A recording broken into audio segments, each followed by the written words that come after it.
Dr. Eleanor Hayes's hands were shaking. Not violently. Not enough for anyone else to notice. But I noticed. I always noticed small things. The tremor lived in her fingers, in the subtle stutter of her movements as she scrolled through my test results on the computer screen. Up. Down. Pause. Up again. Like she was hoping the numbers would rearrange themselves if she stared long enough. She looked at me. Then away. Then back at the screen. Her face drained of color so quickly I wondered if she was about to faint. For a brief, suspended moment, I was certain she was about to tell me I had cancer. And the strange thing, the terrifying thing, was that I felt ready. I had been preparing myself for bad news for months. Practicing calm. Rehearsing acceptance. Imagining myself nodding bravely while someone explained survival rates and treatment plans in a careful, rehearsed voice. Cancer would have made sense. What didn't make sense was what actually happened next. Dr. Hayes pushed her chair back so abruptly it scraped against the floor. The sound made me flinch. She stood, smoothed her white coat with trembling hands, and said, "I need you to come with me." I expected her to lead me to an exam room. Instead, she walked briskly down the hallway and opened the door to her private office. She closed it behind us. Then she locked it. The blinds came down with a sharp snap. When she turned back to face me, I forgot how to breathe. I had never seen fear on a doctor's face before. Not concern. Not sympathy. Fear. Her voice dropped to a whisper. "You need to leave your house today," she said. I laughed, a thin, confused sound. "I'm sorry." "Today," she repeated. "You need to pack essentials and leave. Don't tell your husband. Don't change your routine until you're safely out." My heart slammed against my ribs. "I don't understand," I said. Is this about my results?" She didn't answer. She just turned her computer screen toward me, and the moment my eyes landed on the highlighted values, something inside me went ice cold. Arsenic. Elevated levels. Not acute.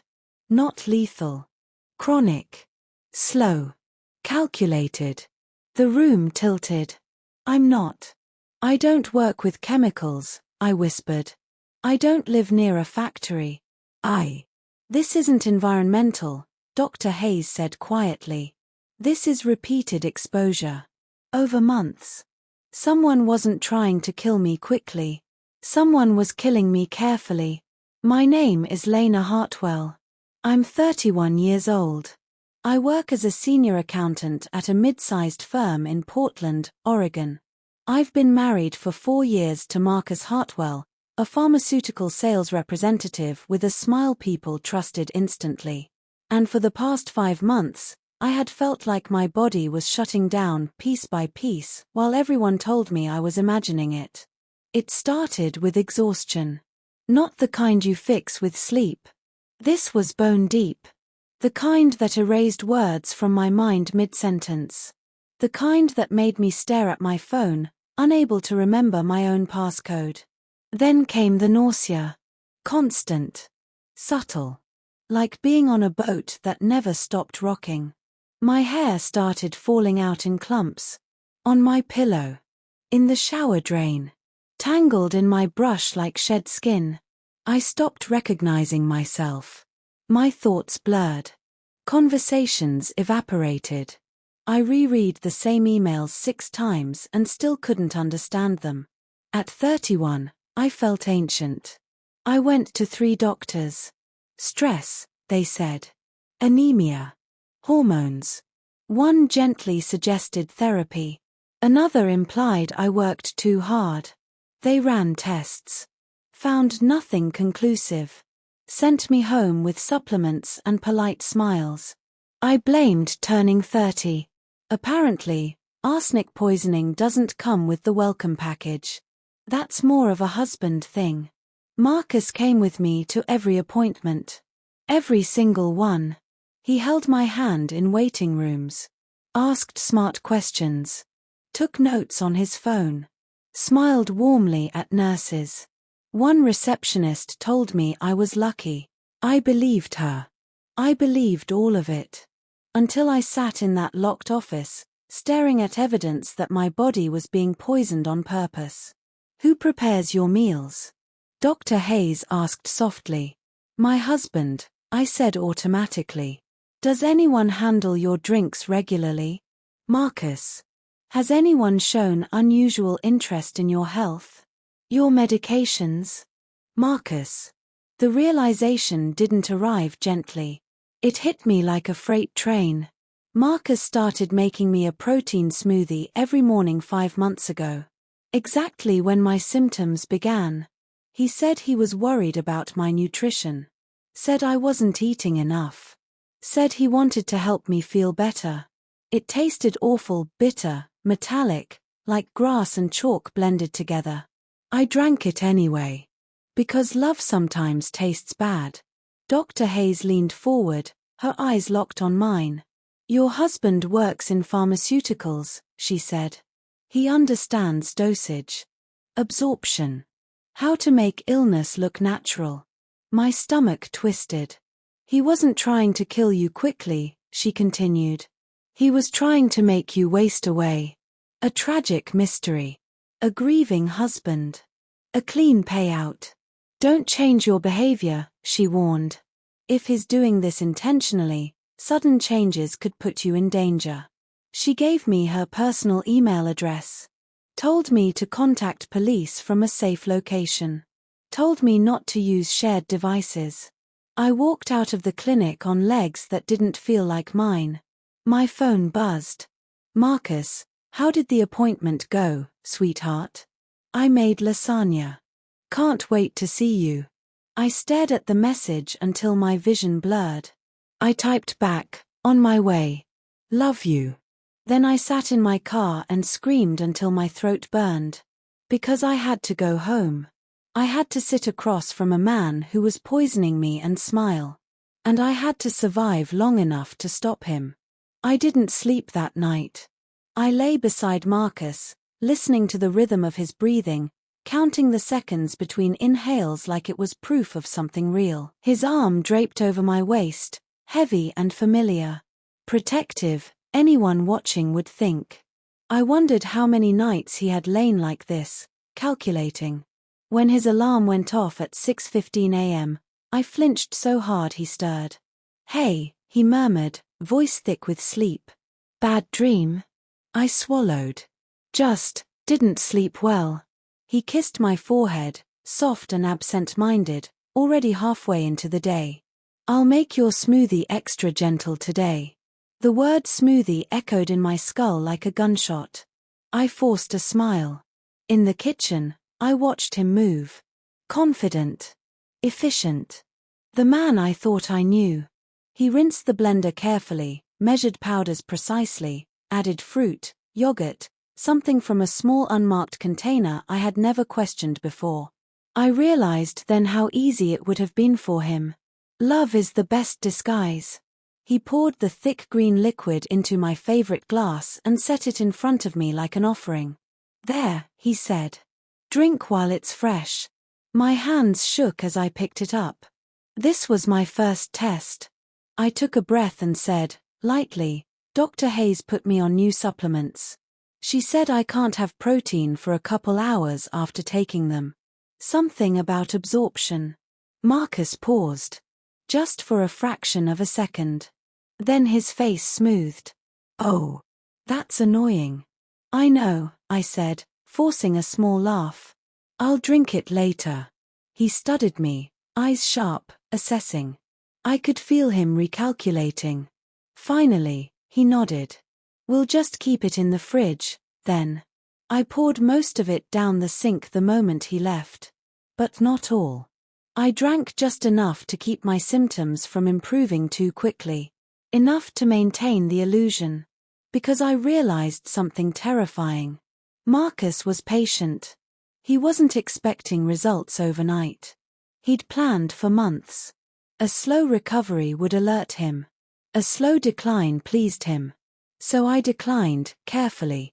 I learned how to look sick without being sick. Less makeup.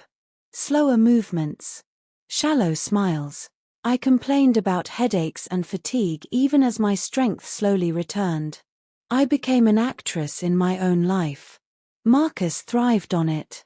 He brought me tea. Adjusted my pillows. Spoke to me in that soft, careful voice that made people admire him. "You're so strong," he told me one night as I pretended to nap. "I don't know how you do it." "You make me practice," I thought. A week later, I noticed something else. My friendships had disappeared. Not suddenly. Gradually. Death by 1,000 sighs. Whenever I mentioned meeting my best friend Naomi, Marcus would frown slightly. "She's always so negative," he'd say. "You need positivity right now." When I talked about visiting my sister, he'd worry aloud about travel stress. He never forbade anything. He just made it feel irresponsible. 2 years ago, I had handed him control of our finances. "I'll take care of everything," he'd said. "You work so hard." I'd felt grateful. Now I felt stupid. One afternoon while he was at work, I opened the filing cabinet in our home office. It took me 20 minutes. That's all. A life insurance policy on me. $750,000. Marcus as the sole beneficiary. Taken out 10 months ago. 4 months before the poisoning began. I sat on the floor, the paper shaking in my hands, bile rising in my throat. This wasn't desperation. This was planning. I kept digging. Hidden transfers. A separate account.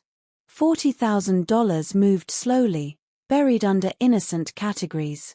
Anyone else would have missed it. I didn't. I followed Marcus one night. He said he was meeting a client. I waited 10 minutes, then drove after him. He went downtown, to a restaurant I'd never been to. Through the window, I saw him with a woman, young, polished, beautiful. They touched casually, intimately, but something was off. She smiled, but her shoulders were tight. She kept checking her phone. She looked trapped. Her name was Clara Wells, and she was important. Marcus's mother started coming over every day. Helen had never liked me. She'd been polite, distant, cold. Now she brought soup. Sat by my bed. Watched me sleep. "I just want to help," she said, eyes shiny with guilt. I realized later she thought she was making amends. Marcus had turned her into a guard. A spy. I contacted the police through Dr. Hayes. Detective Isabel Cruz believed me immediately. That alone nearly broke me. "You're not crazy," she said. "And you're not alone." We collected evidence. A saved smoothie. A lab test. Arsenic. Then came Clara. And the realization that I wasn't the only woman Marcus had planned to destroy. I wasn't supposed to confront her. Detective Isabel Cruz told me that very clearly. "If you go to her directly, you risk tipping him off," she said. Predators sense disruption.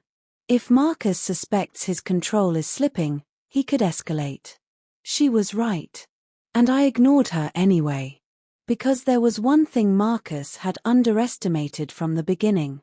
I am an accountant. I live in patterns. I read subtext. I follow trails that people think are invisible. And Clara Wells was not the confident mistress enjoying a secret romance. She was nervous. Controlled. Watching her phone like someone waiting for instructions. Victims recognize victims. I found her at a cafe near her office, sitting alone, stirring a coffee she wasn't drinking. She looked up when I approached. Her face hardened instantly.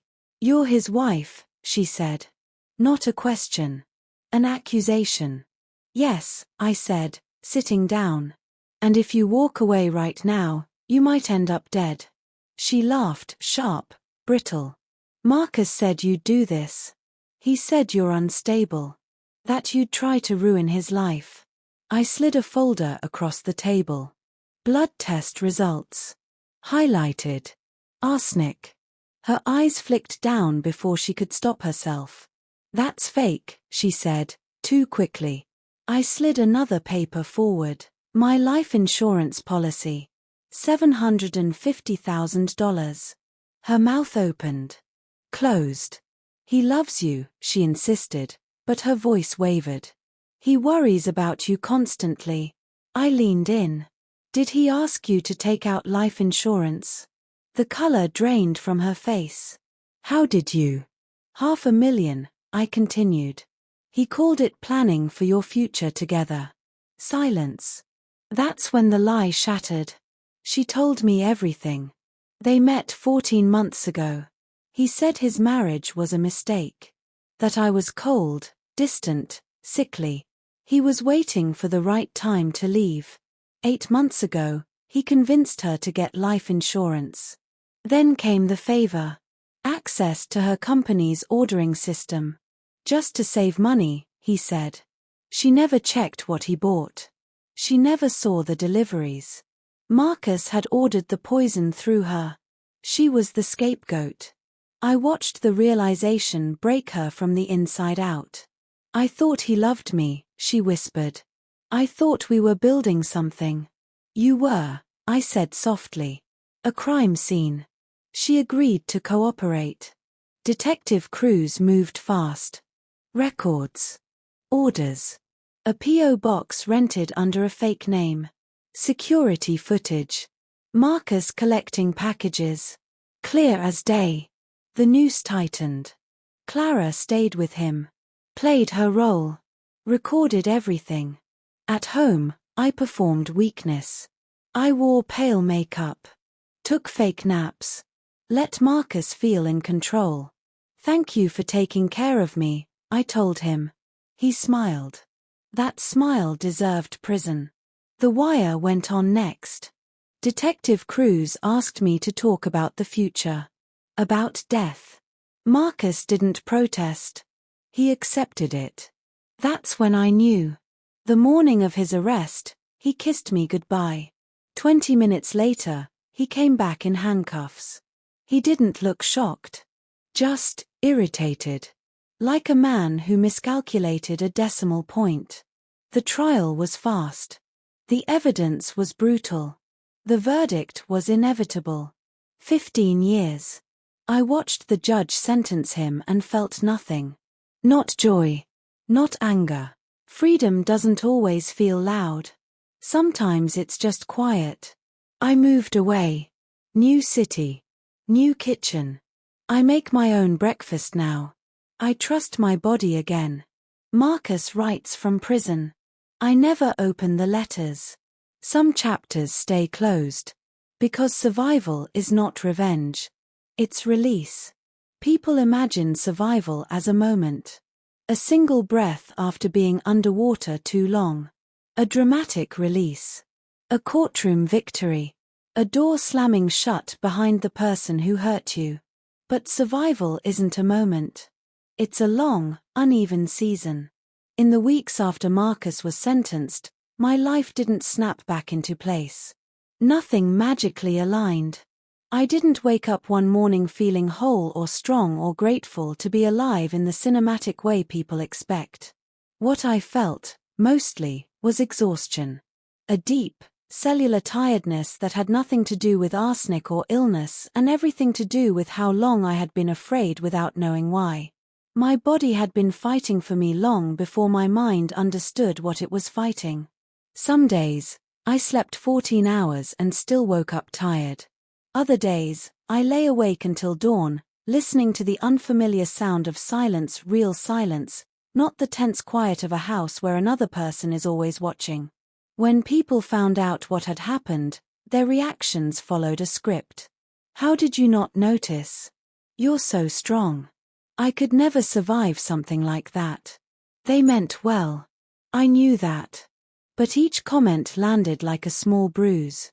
I didn't miss warning signs because I was weak. I survived because I learned to pay attention when my body screamed what my heart hadn't caught up to yet. The poison cleared my system in just under 3 months. The physical recovery was almost insulting in its simplicity. Drink water. Rest. Let your liver do its work. As if my body hadn't already been doing exactly that, working quietly, stubbornly, refusing to shut down even while someone I loved tried to dismantle it from the inside. My hair grew back slowly. At first, fine and soft like new grass after a fire. I cried the first time I saw it collecting in my brush again, not because I was losing it, but because I wasn't anymore. The brain fog lifted gradually. One morning, I realized I'd gone an entire day without losing a thought halfway through a sentence. Another day, I remembered a phone number without checking my contacts. These felt like miracles. I sold the house before the divorce papers were finalized. People told me to wait, to think it through, to be practical. But I couldn't breathe there. That house held too many moments that had been rewritten in hindsight. The kitchen where he'd smiled while poisoning me. The bedroom where I'd slept beside a man who was counting down my death like a calendar event. Walls remember things. I didn't want to argue with ghosts. I moved north, to a city that didn't know my name or my history. I found a small apartment with big windows and a kitchen that felt like it belonged to me alone. The first morning there, I stood barefoot on cold tile and made coffee. No one watched me drink it. No one commented on what I put into my body. No one measured anything. That moment mattered more than the sentencing ever did. Feeding myself became sacred.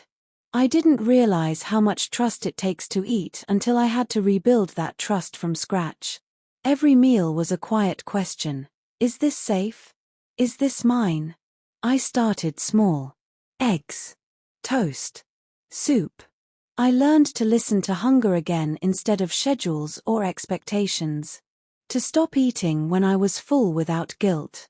To drink water because I was thirsty, not because someone told me I should. These were not small victories. They were sovereignty. Marcus writes to me from prison. I recognize his handwriting instantly. Neat. Controlled. Deliberate. The same handwriting he used on birthday cards and sticky notes and that life insurance application I never knew. The letters sit unopened in a drawer. People ask why I don't read them. They assume closure lives inside explanations. Apologies. Confessions. Tears written in ink. But I've learned something important. Closure is not something another person gives you. It's something you claim when you stop needing their version of events. Whatever Marcus has to say now is irrelevant. He had years to speak honestly. He chose manipulation instead. Silence is my boundary. I go to therapy twice a month.